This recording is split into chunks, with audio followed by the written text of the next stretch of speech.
But he doesn't look like he's been here. Come on, come on. Yes! Oh, why does my shoulder hurt so much? I know. I'll look it up. What does it mean when my shoulder hurts? What? No, this can't be true. This can't be true. Wait, what if I search up, what if I lift up my arm and my shoulder hurts? What? No, no, no. What if I try another website? No, please. Mom, come here. What's the matter? What do you want? I need to go to the hospital right now. Okay, get in the car. So, what brings you in today, young man? My shoulder really hurts when I lift up my arm. By any chance, do you lift weights? Of course. Can't you see how big I am? Of course I can. Well, it just sounds to me like you have a pulled muscle. Phew. Come on, come on. Yes! Why does my shoulder hurt so much? I know. Bro, this is literally the worst time. Yo, Nobu! What are you doing? Hey, I make your food way better, trust me. are you stupid? No, trust me, it's gonna be way better than this. You waste my food. No, don't waste it. I'll even pay you for it. It's only 100 yen. Yeah, so what? That's enough. Trust me, dude. It's gonna be perfect. No. 2 eggs and the milk inside of here. Okay. One is this one. Yeah. I don't want to waste my food. Oh, we're not wasting anything. Okay, one more. Now the milk. Dude, you're supposed to cook, not to eat. Next, sugar. It's too much sugar. Black sugar. Bend over now, so mix it with the fork. This fork, I use it for my breakfast. So what? So put the bread inside of that, and also one for me. And we have to like clip it and, you know. Put that here for once, and then dip the other one. Trust me, it's gonna be so good. I want to eat normal bread. I don't care what you want. Huh?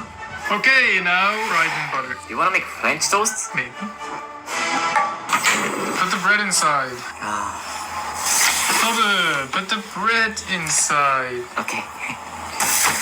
Did you wash your hands today? Yes. No, what are you doing? Focus on your task. I'm sorry. Gonna make this now. Yes. Oh. Now put them on top of that. Not yet. Sorry, not yet. Please wait. Oh. So let's eat. Wait. No need cheese. This is French toast. No need. Yes. Let me try. Okay, now almost finished. Let's put some ham on. No need. There is a need for ham. It's not enough. It's not enough ham, right? Yeah. You have a nice watch. My watch? Yeah, thanks. Like this. Yes.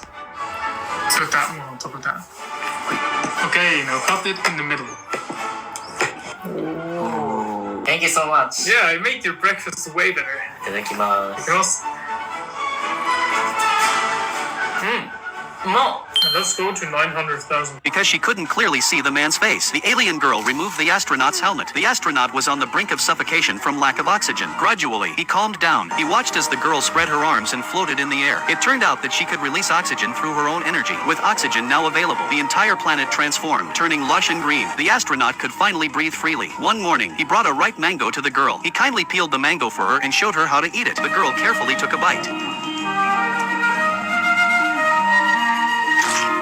The astronaut smiled with satisfaction. In the days that followed, they grew closer. They watched shooting stars together, watched sunrises together, and played in the mud together. They gradually developed feelings for each other. One night, the astronaut walked the girl back to the UFO. Just as he was about to say, "I love you," the girl turned around and walked away. The astronaut was deeply disappointed and turned to leave. Just then, the girl ran back and gave him a deep kiss. Their spaceship and the UFO were later transformed into their cozy home. Before long, they had children of their own. Their eldest daughter had beautiful red hair, just like her mother. Their younger daughter had black hair, just like her father. The family lived happily together on the little planet. However, after supplying oxygen to the planet for so long, the girl began to grow weak. Even when her daughters brought her her favorite mango, she could no longer eat it. The astronaut looked at his wife and silently turned his head away. Soon, the entire planet began to lose its vitality. As the last leaf fell, the girl turned into tiny stars in his arms, drifting away into the vast universe. Deprived of his source of oxygen, the astronaut began to breathe heavily, and before he knew it, he passed out. When he woke up, he found that he could breathe freely again. It turned out that his daughters had inherited their mother's gift. The once withered trees began to sprout new buds, and the planet came back to life.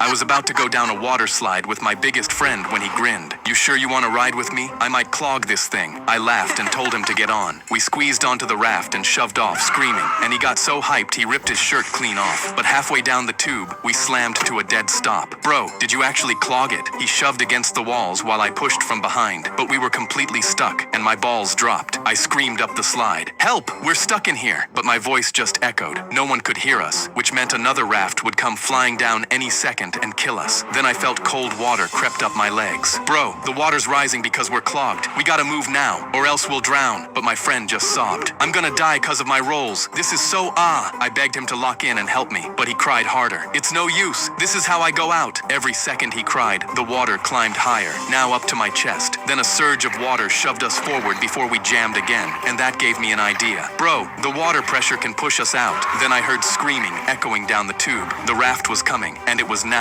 or never. I yelled, bro, suck in and hold your breath. We sucked in, and I felt the other kid's toes skim my head right before the water exploded behind us, blasting our raft out like a cannon. We crashed into the pool, gasping, but when I looked back, the other raft never came out. They were stuck, but I didn't understand how. I yelled, they're stuck in there, save them. A lifeguard ran to shut the ride down, and they pulled the kids out just in time. Then a worker climbed up to find what clogged the slide, then held up a soaking wet shirt. This huge shirt sealed the drain shut, backing up the whole slide. My friend and I locked eyes. Bro, it wasn't cause of your rolls, it was your freaking shirt. His jaw dropped, but then a manager headed straight towards us. We thought we were cooked, but he said, please don't sue us. Free passes for life. We grabbed them and grinned, knowing damn well we were the culprits. I was about to go down a water slide with my biggest friend when he grinned. You sure you want to ride with me? I might clog this thing. I laughed and told him to get on. We squeezed onto the raft and shoved off, screaming, and he got so hyped he ripped his shirt clean off. But halfway down the tube, we slammed to a dead stop. Bro, did you actually clog it? He shoved against the walls while I pushed from behind, but we were completely stuck, and my balls dropped. I screamed up the slide. Help! We're stuck in here! But my voice just echoed. No one could hear us, which meant another raft would come flying down any second and kill us. Then I felt cold water crept up my legs. Bro, the water's rising because we're clogged. We gotta move now, or else we'll drown. But my friend just sobbed. I'm gonna die because of my rolls. This is so I begged him to lock in and help me, but he cried harder. It's no use. This is how I go out. Every second he cried, the water climbed higher, now up to my chest. Then a surge of water shoved us forward before we jammed again, and that gave me an idea. Bro, the water pressure can push